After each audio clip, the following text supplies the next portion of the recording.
হযরত মুসা আলাইহিস সালামের জামানায় এক বৃদ্ধার একটি বাচ্চা মারা গেল। সেই দুঃখে বৃদ্ধা কাঁদতে লাগলো। তখন মুসা আলাইহিস সালাম বৃদ্ধাকে বললেন, তুমি কাঁদছো কেন? তখন বৃদ্ধা উত্তর দিল, আমার বাচ্চাটি মারা গেছে, তাই এই জন্যই আমি কাঁদতাছি। তখন মুসা আলাইহিস সালাম বললেন, বাচ্চাটির বয়স কত? বৃদ্ধা উত্তর দিলেন, 350 বছর। মুসা আলাইহিস সালাম বললেন, তোমার এই বাচ্চাটি 350 বছর জীবিত ছিল, কিন্তু এমন একটা জামানা আসবে, সেই জামানার নবীর উম্মত মাত্র 60 থেকে 70 বছর বাঁচবে, আর সেই নবী হলো হযরত মুহাম্মদ সাল্লাল্লাহু আলাইহি সাল্লাম। তখন বৃদ্ধা অবাক হয়ে বললেন, তারা বালেক হবে?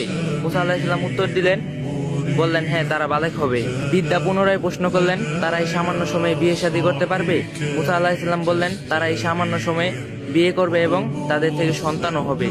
বৃদ্ধা পুনরায় প্রশ্ন করলেন, তারা এই সামান্য সময়ে কিভাবে নেকি এবং সওয়াব অর্জন করবে? তখন মুসা আলাইহিস সালাম বলেছেন, তারা এই সামান্য সময়ে এত নেকি অর্জন করবে যে তাদের নেকি যদি আমাদের উপর রাখা হয়, তাহলে আমাদের নেকির কোনো নিশানাও থাকবে না, শুধুমাত্র তাদের নেকি দেখা যাবে। কারণ উম্মতি মুহাম্মদীকে আল্লাহ তাআলা এমন একটা মাসে দিবেন, সে মাসের নাম হলো রমজান মাস, যে মাসে একদিন ইবাদত করলে 83 বছরের সওয়াব তার আমলনামায় লেখা হবে। সুবহানাল্লাহ। আর এটা আমার নতুন পেজ, সবাই ফলো দিবা, লাইক দিবা, আর যদি ভিডিওটা ভালো লাগে শেয়ার করে দিবা।